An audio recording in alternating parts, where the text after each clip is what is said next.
Kumusta sa inyong lahat mga suki naming tagapakinig at taga-subaybay ng ating channel na Sityo Bangungot. Isang magandang araw po sa inyo lahat at welcome sa isa na namang edisyon ng ating nakakakilabot at nakakatakot na kwento ngayong araw na ito. Sana po, subaybayan po ninyo at pakinggan ang ating kwento ngayon hanggang dulo. Maraming salamat pala sa inyong palagiang pakikinig at pagsuporta sa amin. Handa na ba kayo? Ito na po ang ating bagong kwento ngayong araw. Good day, Sir Jupiter at sa mga listeners dito sa inyong channel. Ako nga po pala si Rosemary. Nais ko pong ibahagi ang karanasan sa aking buhay na hindi ko malilimutan. Lumaki po ako sa probinsya. Tahimik lang ang buhay namin doon. Simple pero sapat. May maliit kaming bahay na gawa sa kahoy. May taniman si tatay at si nanay naman ang bahala sa bahay. Hindi po kami mayaman, pero hindi rin naman kami nagugutom araw-araw. Hanggang sa dumating yung panahon na sunod-sunod na ang problema. Nagkasakit si tatay, tapos humina ang ani namin. Yung dating sapat lang, naging kulang na. Doon ko naisip na kailangan ko nang gumawa ng paraan. Ako ang panganay kaya parang automatic na sa akin napunta yung responsibilidad. Kahit ayaw nila, nagdesisyon akong pumunta na Maynila para maghanap ng trabaho. Sabi ko sa kanila sandali lang ako at pag nakaipon ako, babalik din ako sa probinsya. Pero sa totoo lang, hindi ko rin alam kung kailan. Unang beses ko sa Maynila, Sir Jupiter, hindi ko alam kung matatakot ba ako o mai-excite. Ang daming tao, ang ingay, ang bilis ng lahat. Iba talaga sa probinsya. Buti na lang may kakilala si nanay na tumulong sa akin na maghanap ng matitirhan. Dinala niya ako sa isang lugar na puro paupahan. Dikit-dikit yung mga apartment, halos magkakadikit na ang dingding. Parang isang malaking bahay na hinati-hati lang. Makitid ang daanan at kapag may dumaan na isa, kailangan mo talagang tumagilid. Sa unang tingin, hindi siya maganda pero sabi ko sa sarili ko, pwede na to, kaysa naman sa wala. Yung unit ko maliit lang, isang kwarto na may maliit na kusina at banyo. Kapag binuksan mo yung pinto, kita mo na agad ang lahat. Manipis ang dingding, rinig mo yung mga usapan sa katabi, pati pag-ubo, pagtawa. Pati nga pag-aaway. Sa una, naiilang ako. Pero kalaunan, nasanay na rin. Sa unang linggo ko, halos hindi ako lumalabas. Nahihiya ako sa mga kapitbahay. Karamihan sa kanila matagal na doon. Para magkakilala na sila. Ako, bagong salta lang. Pero may isa akong napansin. Yung babae sa katabing unit, madalas ko siyang marinig na umuuwi gabi na. Tapos maaga ulit umaalis. Tahimik lang siya, parang pagod palagi. Isang araw, nagkasabay kami sa labas habang nagsasampay ako ng damit. Siya yung unang bumati. Tinanong niya ako kung bago ako. Sinagot ko siya ng oo, kakalipat ko lang. Ngumiti siya at nagpakilala sa akin na siya raw si Liza. Sinagot ko namang ako si Rosemary. Doon nagsimula yung konting pakikipagkilala ko sa mga tao doon. Hindi man kami naging sobrang close pero kahit papaano, may nakakausap na ako. Nakakatulong din para hindi ako masyadong malungkot.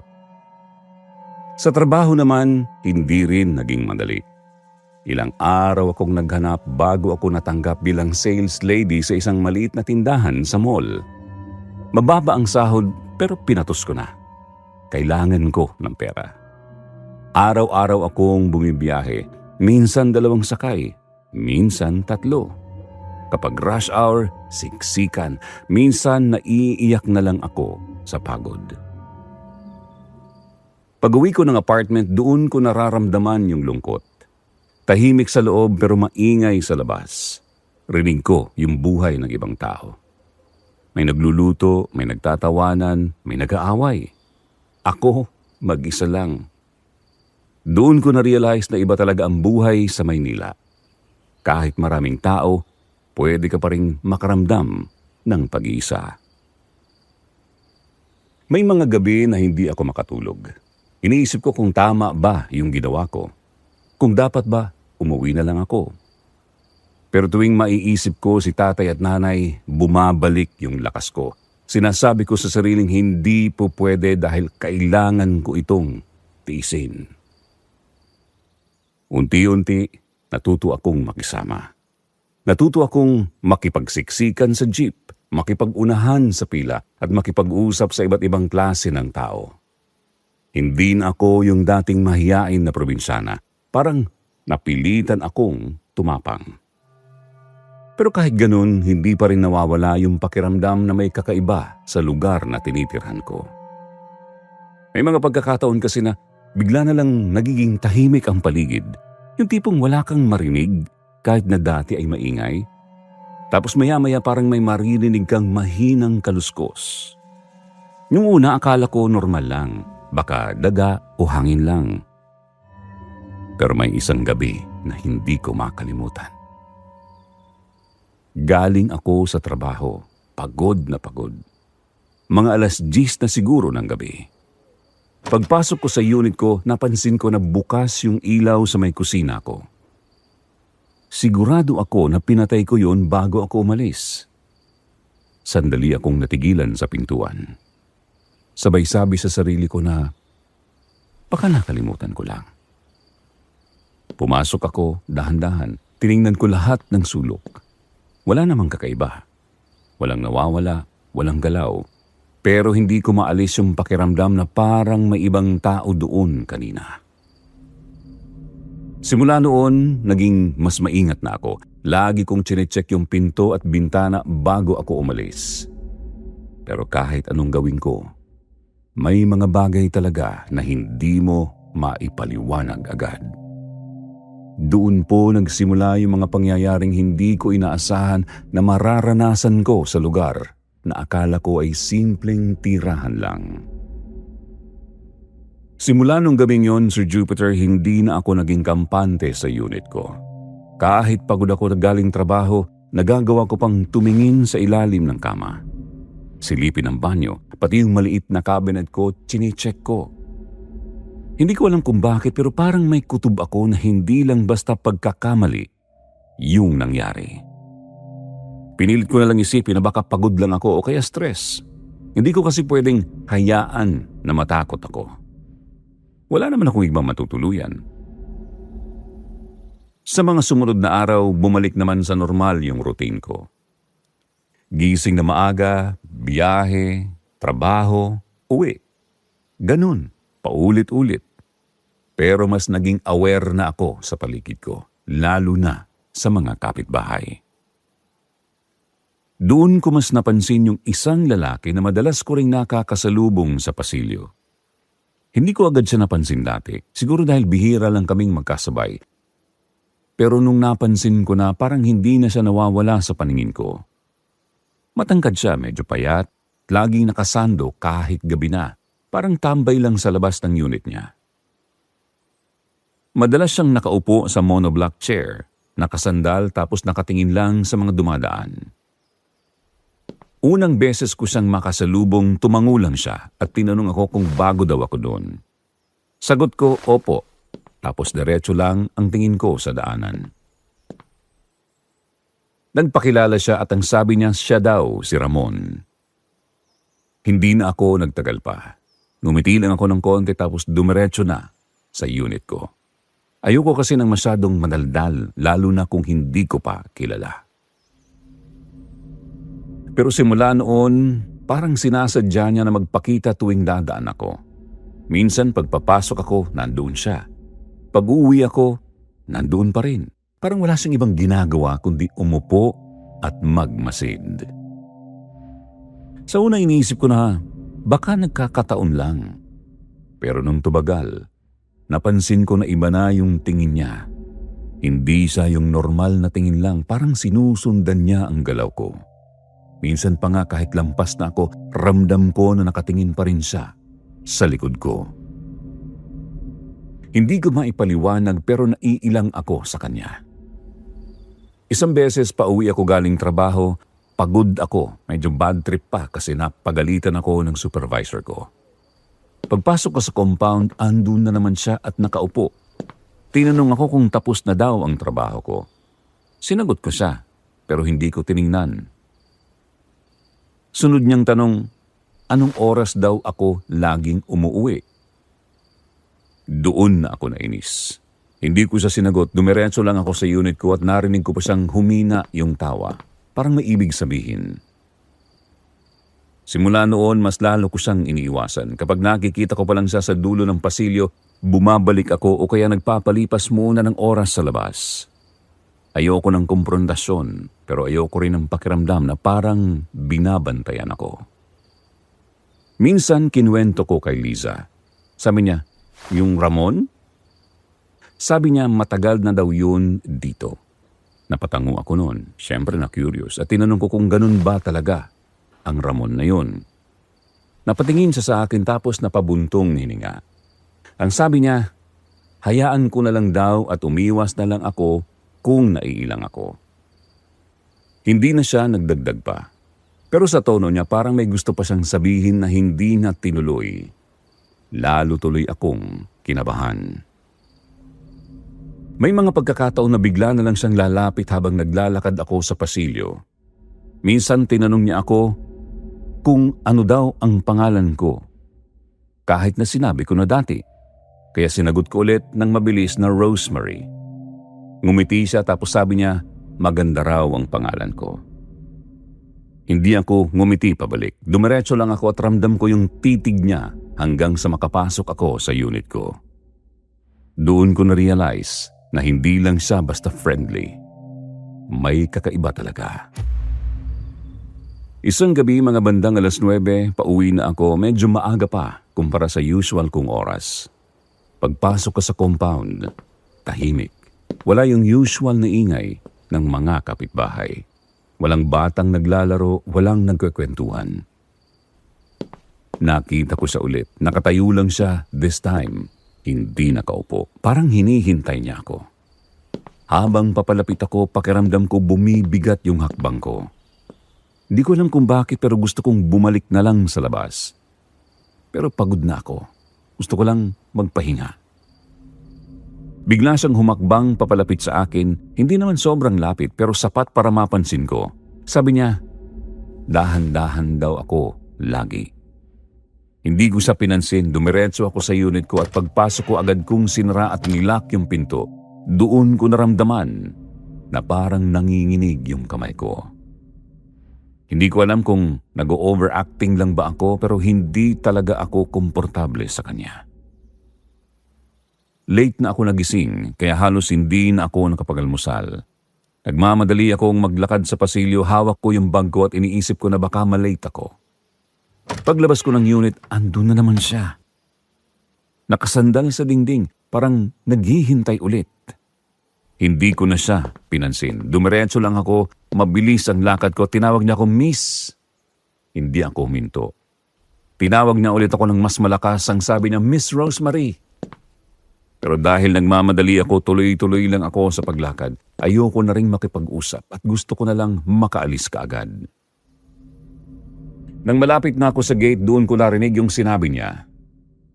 Sabi niya mag-ingat daw ako.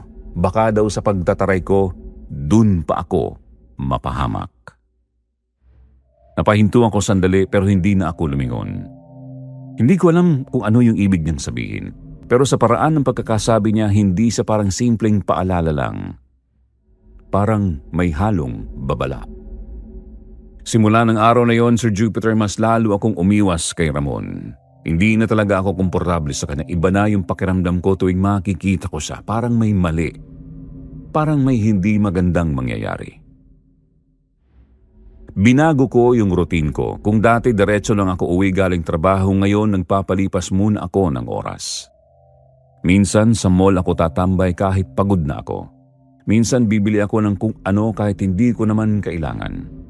Ang goal ko lang siguraduhin na pag-uwi ko, tulog na siya o wala na siya sa labas.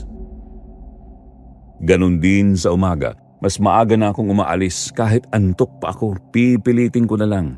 Ayoko siyang makasalubong at ayoko nang marinig yung boses niya o maramdaman yung tingin niya. May mga pagkakataon na sisilip muna ako sa pinto bago lumabas. Dahan-dahan kong binubuksan ang pinto, tinitingnan ko kung may tao sa labas. Kapag wala, saka lang ako lalabas. Minsan nga naisip ko, ba't ba ako nagiging ganito?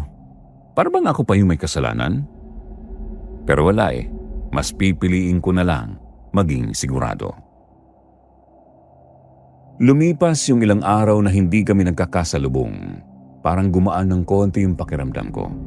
Unti-unti, bumabalik yung dating routine ko. Nakakapagpahinga na ako na maayos kahit papaano. Akala ko okay na ang lahat. Isang gabi, sobrang pagod ako galing trabaho. Sale kasi sa tindahan, kaya ang daming tao. Halos hindi na ako nakaupo buong araw. Pag-uwi ko, diretsong ligo, kain ng konti, tapos humiga na ako. Hindi ko na namalayan kung anong oras ako nakatulog. Bigla na lang akong nagising. Hindi ko alam kung bakit madilim yung paligid. Tahimik, pero may kakaiba. Parang may narinig akong kalampag. Sa una akala ko nananaginip lang ako. Pero maya-maya narinig ko ulit. Kalampag galing sa kusina. Napatayo ako agad sa kama, hindi ako gumalaw. Nakikinig lang ako at mabilis yung tibok ng puso ko. Sabi ko sa sarili ko, baka daga lang. Pero hindi siya yung normal na tunog ng daga. Mas mabigat, parang may natamaan o nahulog. Kalampag at mas malakas pa.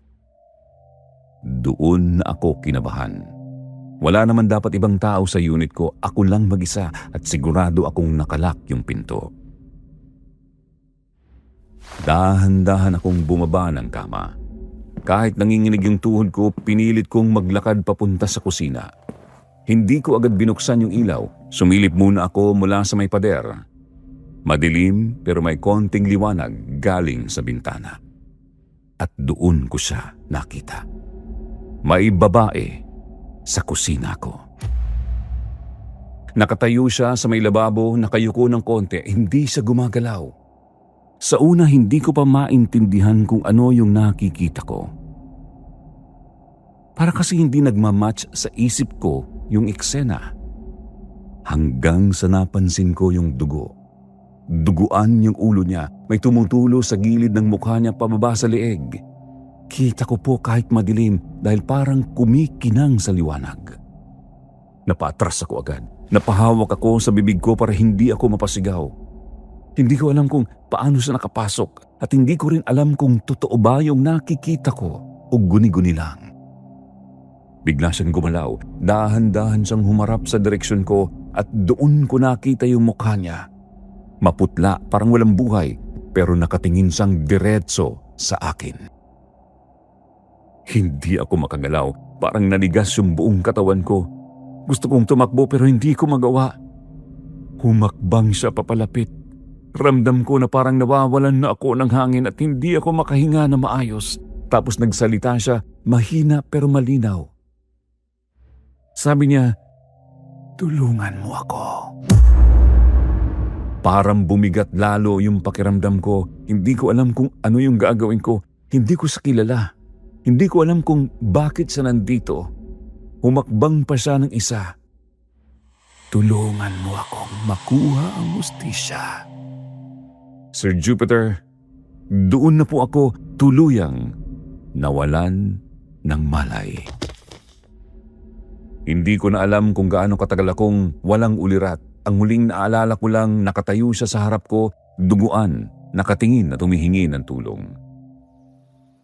Pagmulat ko ng mata, nakahiga na ako sa kama ko. Maliwanag na, parang umaga na o tanghali, hindi ko na sure.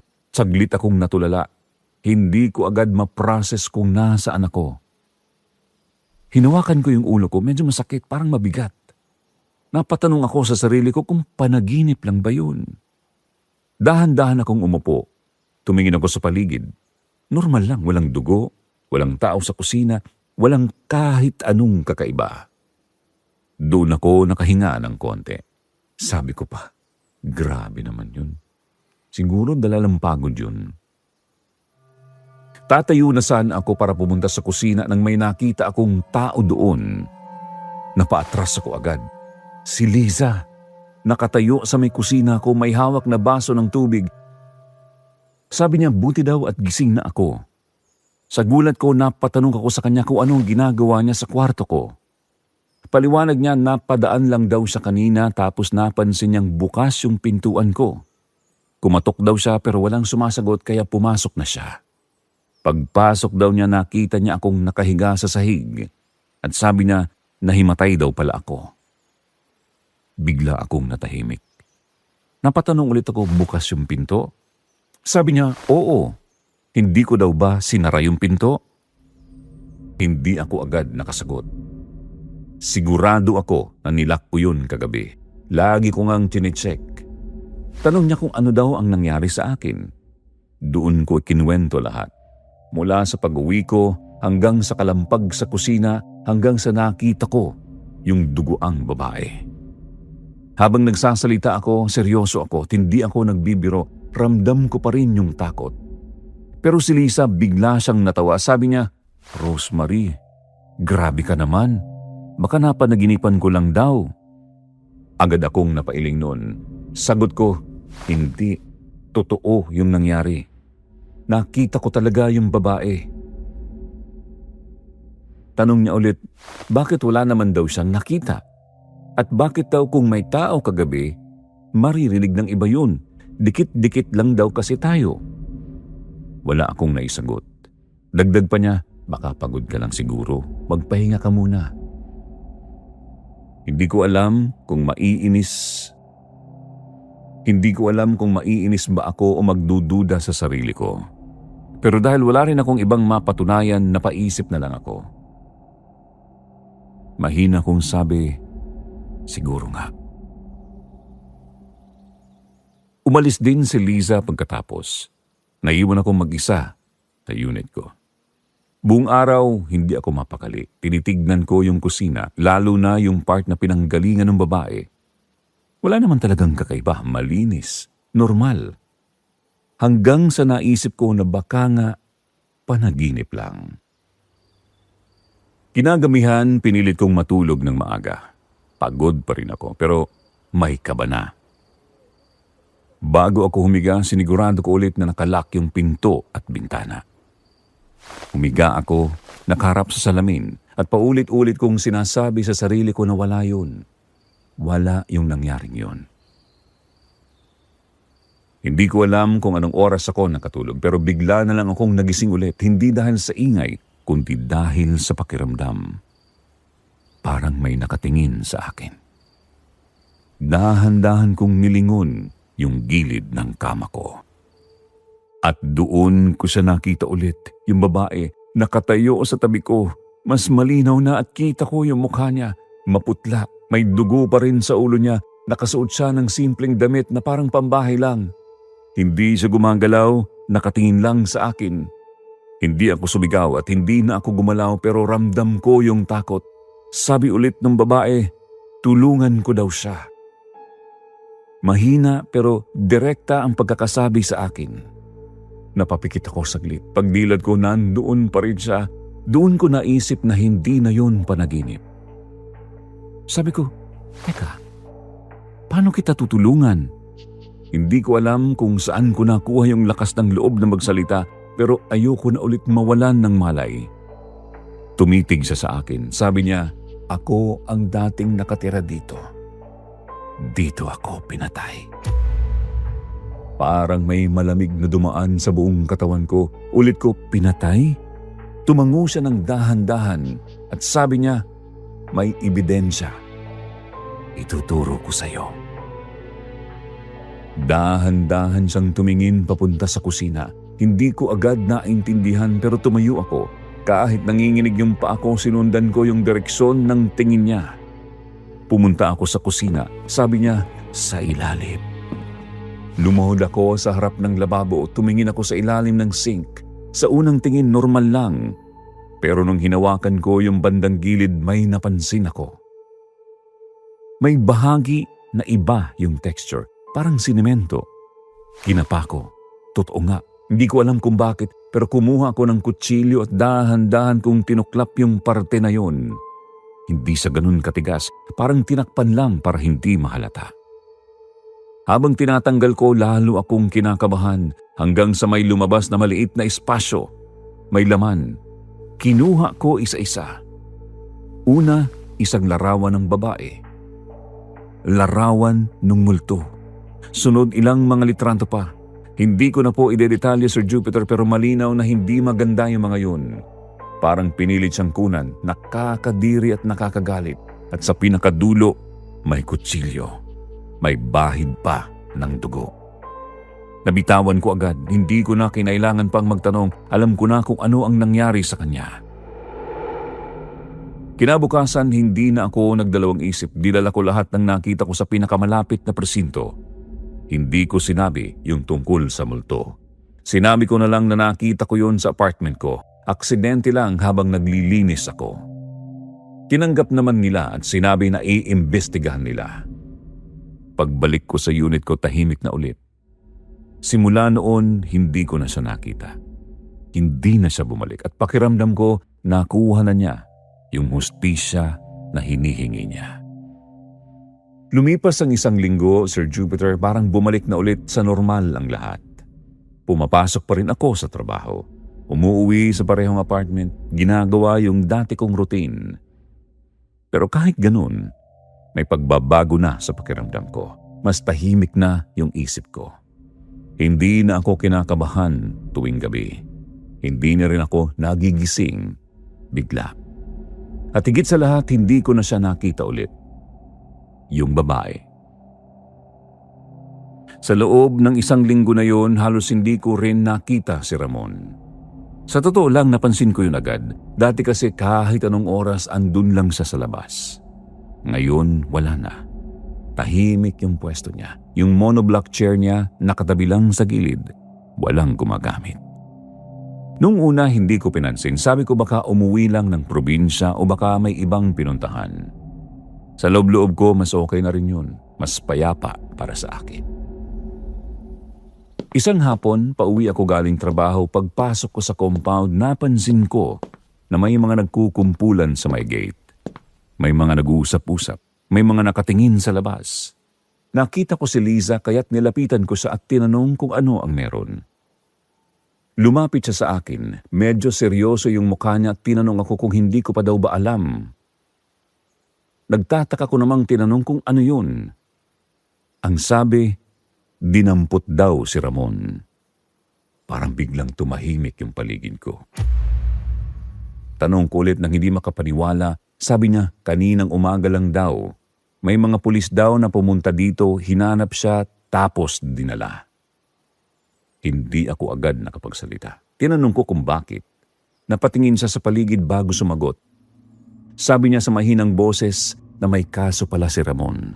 May kinalaman sa babae na nawawala dati dito sa ating lugar. Doon ako kinabahan. Kahit may idea na ako sa isip ko, tinanong ko kung anong babae. Sagot niya, yung dati daw na nakatira sa unit ko. Parang may kumurot sa dibdib ko. Dagdag pa niya, matagal na pala yun. Bigla na lang daw nawala, akala ng lahat umalis lang, pero may nag-report pala na pamilya niya. Ngayon lang ulit nabuksan yung kaso. Hindi ako nakagalaw. Pagpapatuloy naman ni Lisa na ang sabi daw may mga ebidensya daw na nakita, mga litrato at kung ano-ano pa, kaya dinampot daw si Ramon. Hindi ko na kailangan pang itanong kung saan galing yung ebidensya. Alam ko na ako yung nagdala nun sa pulis.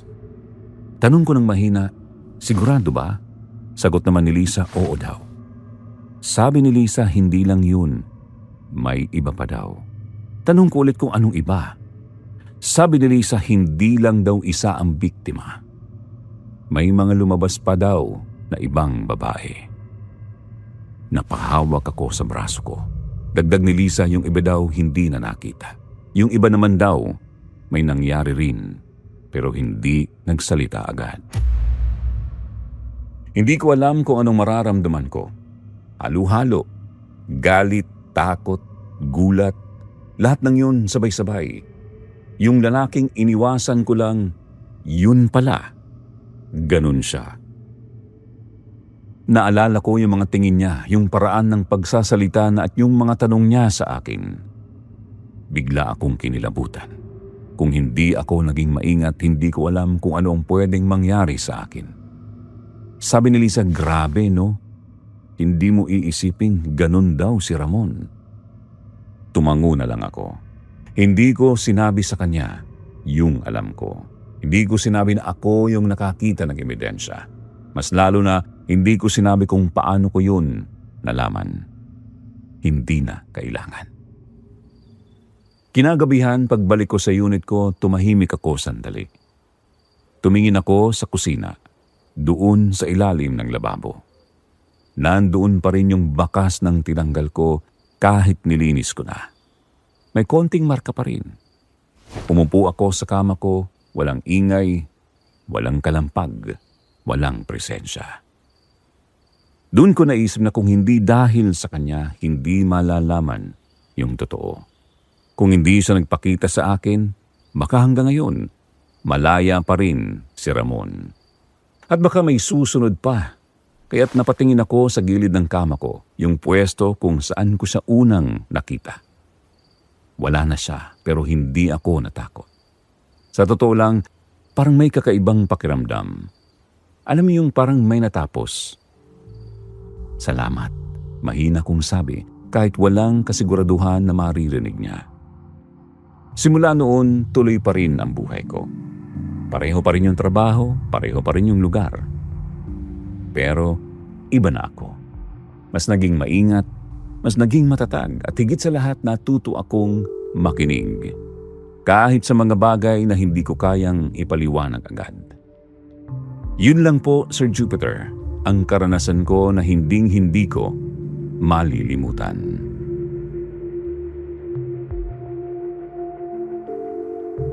Hanggang ngayon, kapag naaalala ko, kinikilabutan pa rin ako. Ang natutunan ko po sa karanasang iyon ay hindi lahat ng tao ay dapat basta pagkatiwalaan, lalo na kung may nararamdaman kang kakaiba sa kanila. Mahalaga na pakinggan mo ang kutob mo dahil kadalasan may dahilan kung bakit ka nag-iingat. Natutunan ko rin na maging matatag kahit mag-isa ka dahil may mga pagkakataon na ikaw lang ang maaasahan mo. At higit sa lahat, hindi dapat ipagwalang bahala ang mga bagay na hindi mo maipaliwanag. Dahil minsan, doon mo matutulungan ang iba na makamit ang hustisya. Pero alam ko sa sarili ko na minsan may mga bagay talagang nangyayari na may dahilan. At minsan kahit ikaw mismo, hindi mo maintindihan. May papel ka pala sa isang bagay na mas mataas o malaki pa kaysa sa iyo. Oh, mga kasityo bangungot, unang istorya pa lang yan. Meron pa tayong pangalawa, kaya wag muna kayong aalis dahil may susunod pa tayong kwento.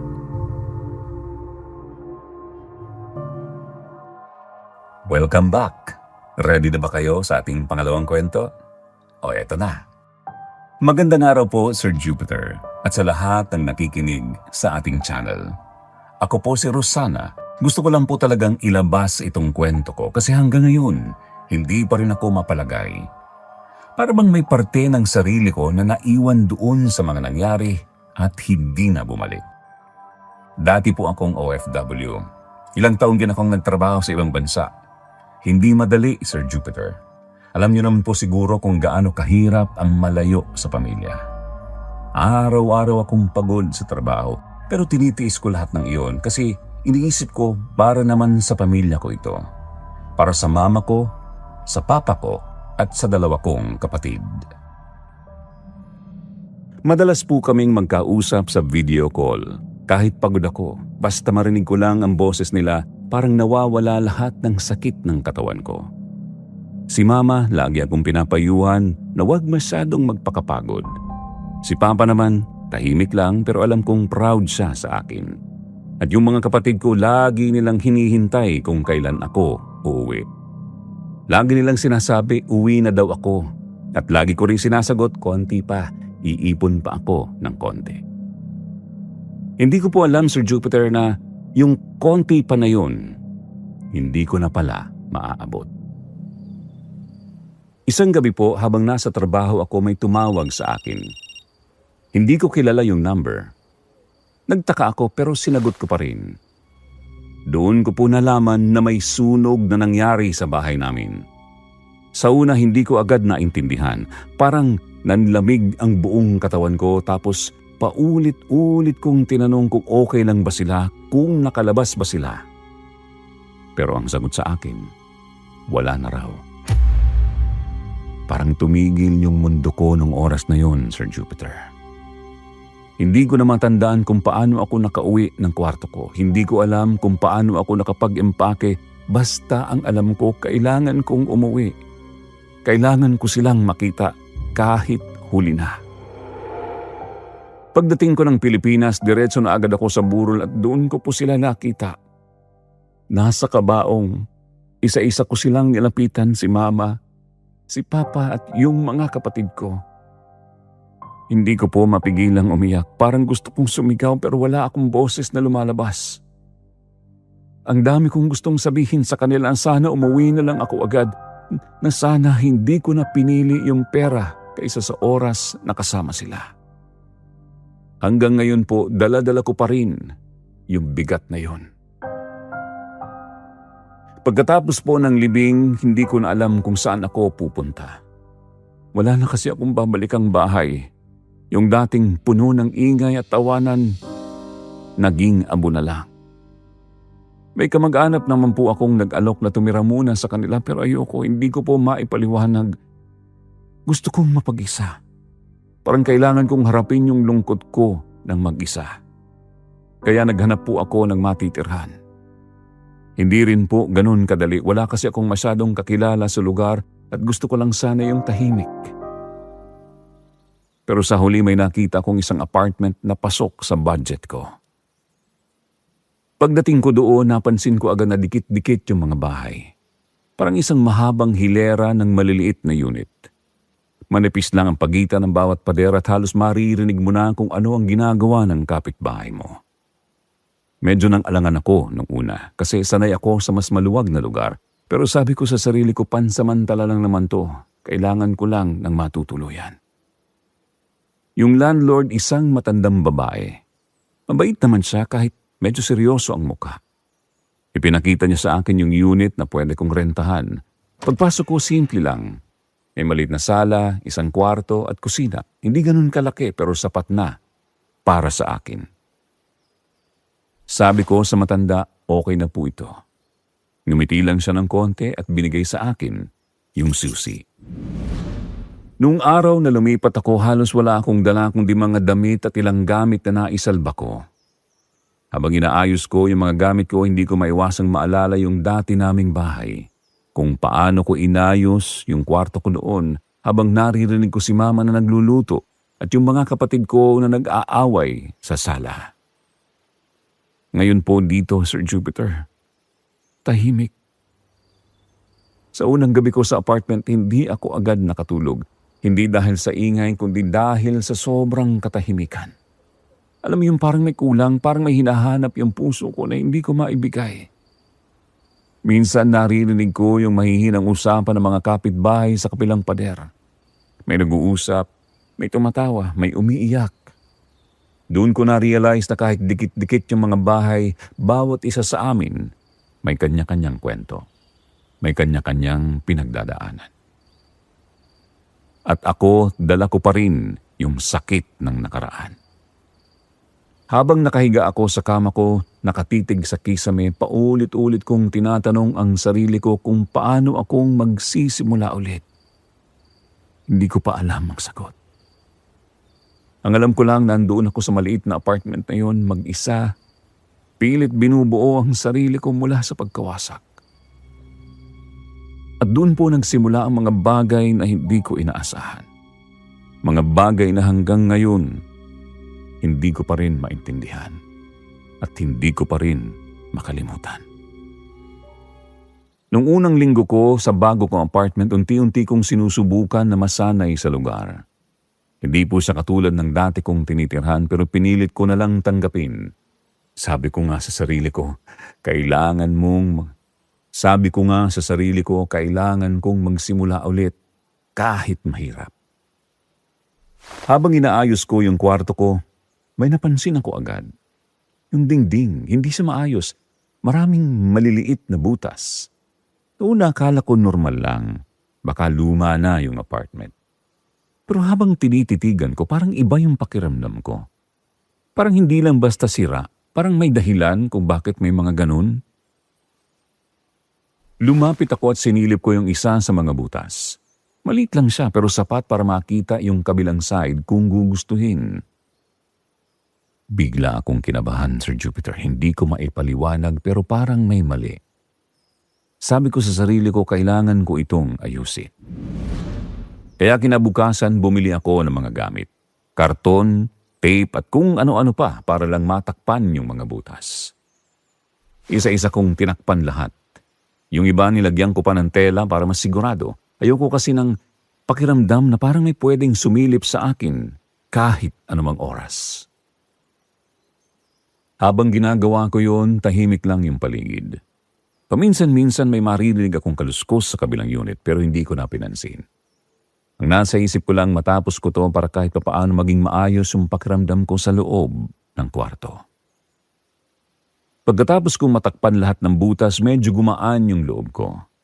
Kahit papaano, parang nagkaroon ako ng konting kontrol sa sitwasyon ko.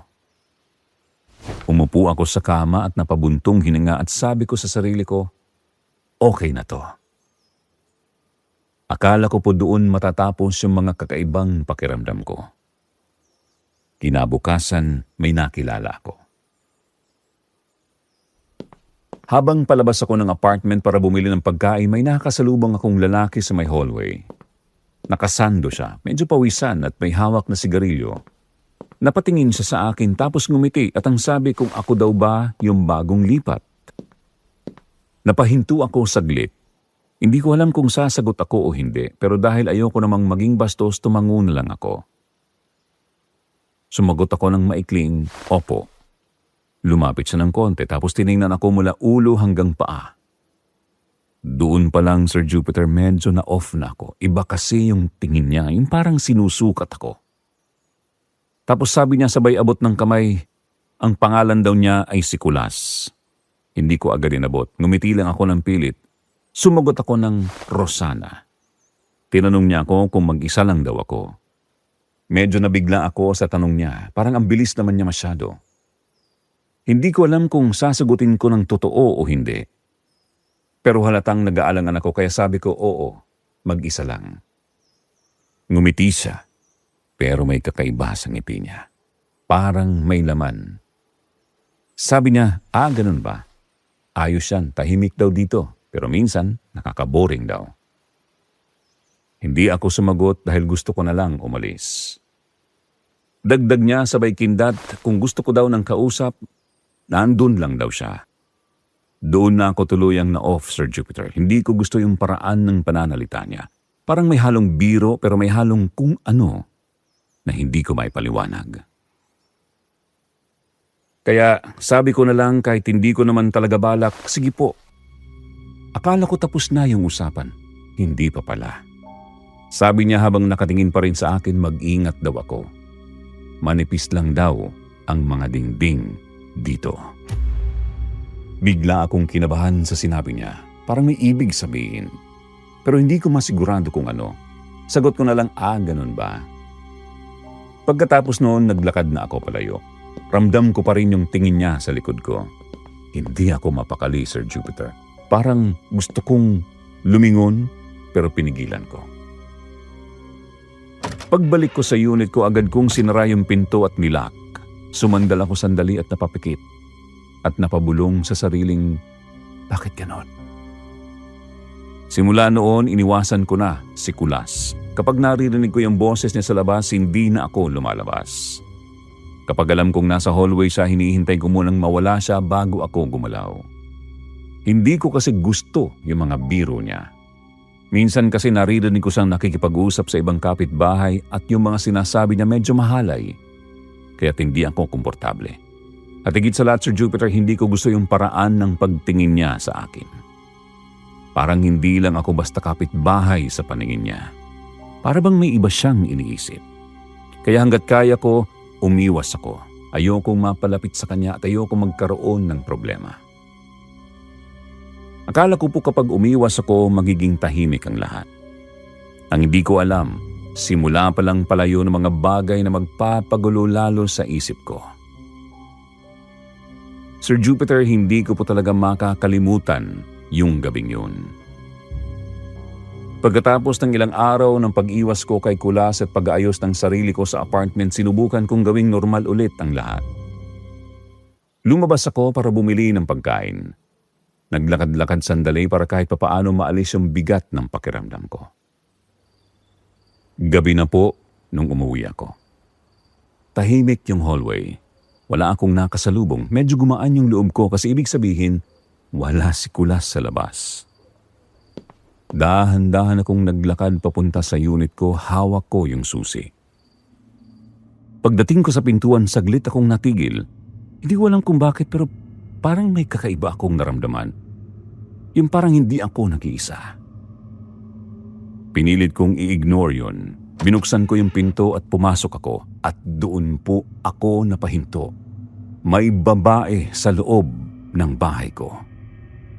Nakatayo sa may gitna ng sala, nakatalikod sa akin, mahaba ang buhok at medyo magulo.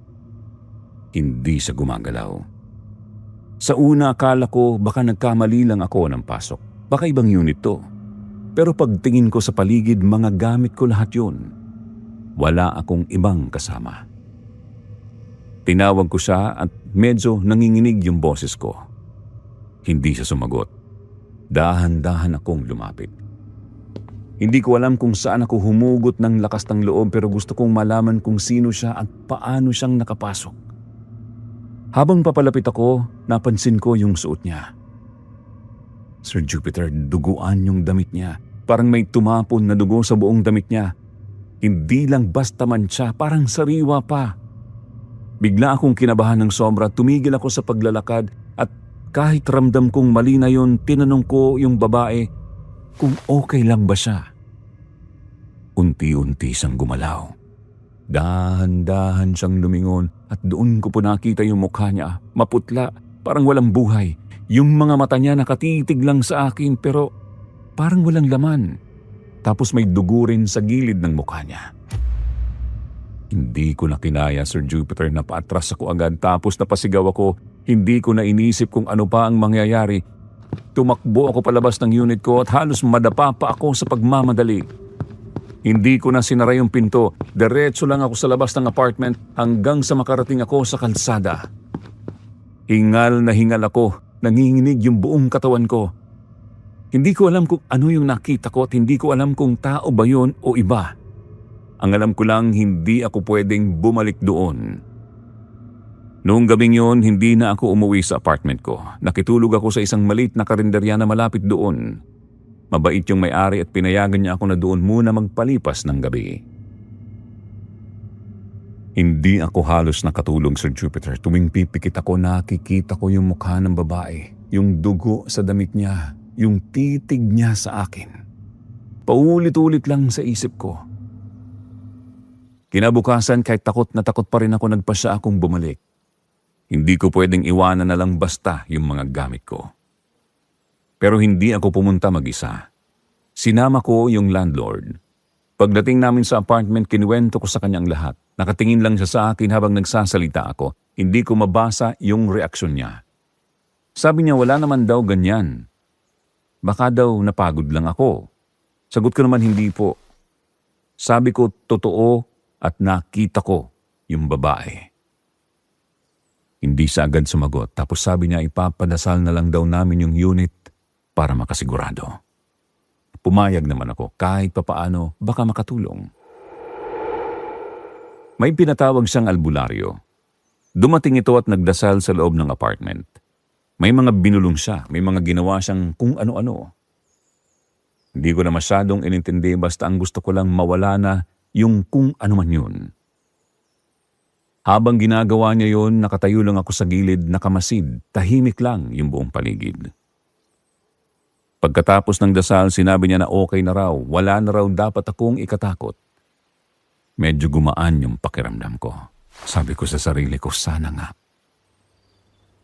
Kinagabihan, nagpasya akong bumalik at matulog ulit sa unit ko. Sinubukan kong maging matapang. Sabi ko, baka nga pagod lang ako noon. Baka nagkamali lang ako nang nakita. Sinubukan kong kumbinsihin ang sarili ko. Habang nasa loob ako, ginawa ko yung mga normal kong ginagawa. Nagayos ng gamit, nagbihis, nagpunta sa banyo para mag-toothbrush. Nakatingin ako sa salamin habang nagsisipilyo. Tahimik yung paligid at wala akong naririnig kundi yung tunog ng tubig at yung galaw ng toothbrush ko. Hanggang sa may napansin ako sa salamin. May anino sa likod ko. Dahan-dahan akong napatingin at doon ko na naman siya nakita nakatayo sa likod ko. Pareho pa rin, duguan yung damit, maputla yung mukha at nakatitig sa akin yung babae. Hindi ako makagalaw noon, Sir Jupiter, parang nanigas yung buong katawan ko. Unti-unti siyang lumapit sa akin, ramdam ko na parang lumalamig yung paligid. Tapos nagsalita siya. Mahina lang yung boses niya pero malinaw kong narinig. Tulungan mo ako. Pagkatapos noon parang umikot yung paningin ko at huli ko na lang naalala. Hinimatay na ako. Sir Jupiter, hanggang ngayon naiisip ko pa rin kung paano ako nagising noon. Ang huli ko pong naalala, nakatayo ako sa harap ng salamin, nagsisipilyo tapos nakita ko siya sa likod ko tapos nagsalita siyang tulungan ko daw siya. At pagkatapos noon, wala na. Nagdilim na lahat. Hindi ko alam kung gaano katagal akong walang malay. Pagmulat ko ng mata ko, nakahiga na ako sa sahig ng banyo. Medyo masakit yung ulo ko, parang may tumama. Ilang segundo akong nakatulala lang at pilit inaalala kung ano ang nangyari. Sa una inisip ko baka panaginip lang yun. Sabi ko sa sarili ko baka napagod lang ako o baka guni-guni lang lahat yun. Dahan-dahan akong bumangon.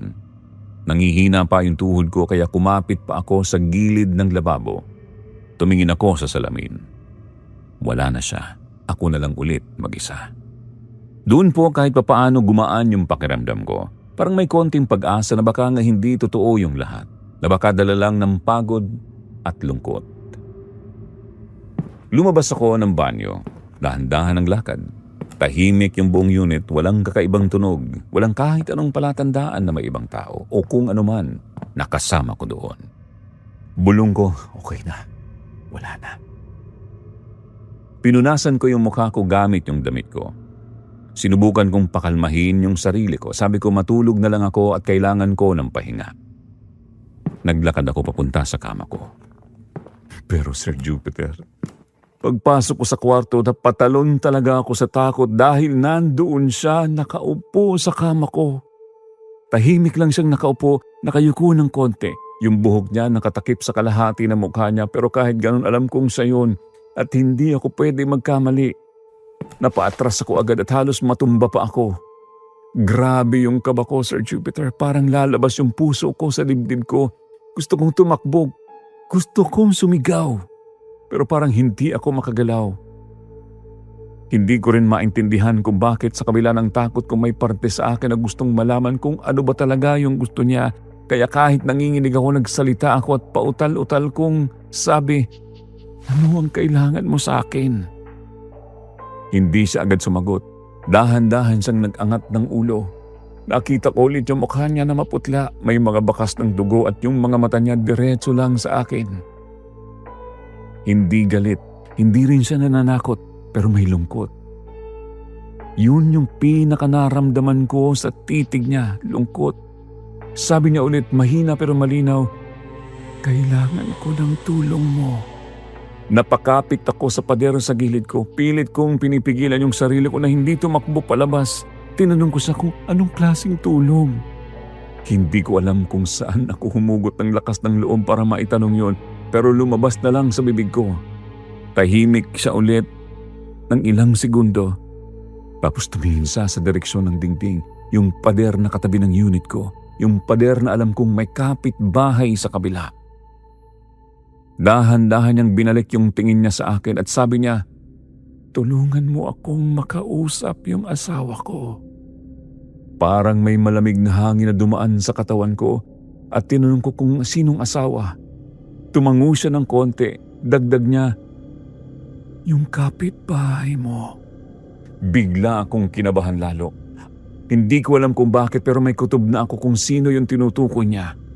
Parang may isang pangalan na pumasok agad sa isip ko at ayoko sanang isipin yon pero parang doon din papunta ang lahat. Napatulala na lang ako sa kanya, Sir Jupiter. Hindi ko alam kung ano ang gagawin ko. Hindi ko alam kung paniniwalaan ko ba siya o tatakbo na lang ako palayo at iiwan lahat. Pero isang bagay ang sigurado, hindi pa tapos ang lahat. Sir Jupiter, doon na po talaga ako nahirapan na magdesisyon. Pagkatapos sabihin ng babae, nung multo na gusto niyang makausap ang asawa niya na kapitbahay ko, hindi po agad ako nakasagot. Nakatingin lang ako sa kanya habang yung utak ko parang sasabog na sa dami ng iisip ko. Ang lumabas agad sa bibig ko, ayoko. Umiling ako habang paatras ng paatras. Sabi ko, "Pasensya na pero ayokong makisali sa ganyan dahil natatakot ako." Tahimik lang siya habang nakatingin sa akin. Dagdag ko pa tsaka kilala ko kung sino yun. Si Kulasyon, di ba? Yung kapitbahay ko. Hindi siya sumagot pero ramdam ko na tama ako. Sabi ko, "Hindi ko kaya." Sir Jupiter, yung lalaking yun mahalay magsalita at hindi ako komportable sa kanya. Tapos lalapitan ko siya at sasabihin ko na may mensahe ako galing sa sa patay niyang asawa. Baka isipin niyang baliw ako. Doon po, Sir Jupiter, nakita ko yung pagbabago sa mukha ng babae. Mas lalo siyang nalungkot. Lumapit siya ng konti sa akin, hindi ako umatras. Hindi ko rin alam kung bakit. Parang may pumipigil sa akin. Sabi niya, "Pakiusap. Kailangan niyang marinig ang sasabihin ko." Napayuko ako, hindi ko alam kung anong mararamdaman ko. Takot ako, oo, pero naaawa rin ako sa kanya. Dagdag niya, "Hindi kita pababayaan. Ako ang bahala sa'yo." Napapikit ako saglit. Hindi ko alam kung bakit pero naniwala ako sa sinabi niya. Siguro dahil sa paraan ng pagsasalita niya. Walang halong pananakot. Parang isang taong desperado lang talaga at sobrang haba ng katahimikan. Hanggang sa napabuntong hininga na lang ako at sabi ko, "Sige, tutulungan kita." Pagkasabi ko noon parang gumaan yung paligid. Hindi siya ngumiti pero nawala yung lungkot sa mukha niya kahit papaano. At sabi niya, "Salamat." Pagkatapos noon, nawala na siya. Parang hangin lang. Kinabukasan po, Sir Jupiter, hindi ko alam kung saan ako kukuha ng lakas ng loob. Kinakabahan ako mula sa pagkagising ko pa lang. Halos hindi ako makakain. Paulit-ulit sa isip ko yung sasabihin ko. Paano kung magalit siya? Paano kung pagtawanan ako ni Kulas? Pero naalala ko yung sinabi ng babae. Kaya kahit nanginginig ako, lumabas ako ng unit ko at dumiretso sa pinto ni Kulas. Ilang beses akong kumatok. Maya-maya bumukas yung pinto. Nagulat siya, sabi, "Uy! Oh, ikaw, anong nangyari?" Sabi niya halatang gulat, "Uy!" At napatanong kung ano ang nangyari. Akala daw niya umiiwas ako sa kanya. Hindi akong ngumiti. Sabi ko, "Kulas, may gusto akong sabihin sa'yo." Lalong nagtaka yung mukha niya. Sabi niya sabay tawa ng konti, "Ha? Bigla ka naman yatang naging seryoso." Dagdag ko naman, "Pwede bang makausap kita?" Tumango naman siya at pinapasok ako. Pagpasok ko sa unit niya, ramdam ko agad yung kaba ko pero pinilit kong tumayo na maayos. Sabi ko may mensahe ako para sa kanya. Napatigil siya. Mensahe daw? Kanino galing? Huminga ako ng malalim. Sabi ko, "Galing sa asawa mo." Biglang nanlaki yung mata niya. "Ano sinasabi mo?" tanong niya. Sagot ko naman, "Totoo." Sabi ko, nagpapakita sa akin ang asawa niya. Umiling siya agad at sabi niya, "Hoy, huwag ka magbibiro ng ganyan. 5 taon nang patay yung asawa ko." Sabi niya sa akin at medyo natawa pa siya. Sagot ko, "Alam ko." Pero nagpapakita siya sa akin. Hindi pa rin siya makapaniwala, kita sa mukha niya, kaya sinabi ko yung isang bagay na hindi ko dapat alam. Yung sekreto nila. Hindi ko na po sasabihin dito kung ano yon, Sir Jupiter, pero yun yung bagay na silang dalawa lang ang nakakaalam. Pagkasabi ko noon, bigla siyang natahimik, parang nawalan siya ng lakas. Dahan-dahan siyang napaupo sa silya. Napatanong siya ng mahinang boses. Paano mo nalaman yun? Hindi ako sumagot. Maya-maya nakita ko na lang siyang umiiyak. Tahimik lang siya pero tuloy-tuloy ang luha niya. Tanong niya habang nanginginig yung boses, anong mensahe niya? Doon ko sinabi ang lahat. Sabi ko, ang sabi ng asawa mo, gusto kanyang magbago. Mahal na mahal ka niya, kaya gusto niyang mapabuti ka. Pagkarinig niya noon, lalo siyang napaiyak. Yung tipong hindi na niya mapigilan, bigla siyang lumuhod sa harap ko. Sabi niya, hindi ko alam kung sa akin ba o sa asawa niya sinabi ito. Patawad, magbabago na ako, pangako. Tumingin siya sa akin, umiiyak pa rin.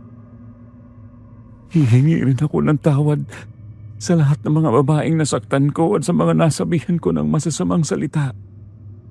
Hindi ako nakapagsalita. Tahimik lang ako nakatingin sa kanya. At sa unang pagkakataon, Sir Jupiter, nakita ko si Kulas na hindi bastos. Hindi mahalay kundi isang lalaking puno ng pagsisisi. Pagkatapos noon, umalis na ako sa unit niya. Pagbalik ko sa aking apartment, hindi na nagpakita yung babae.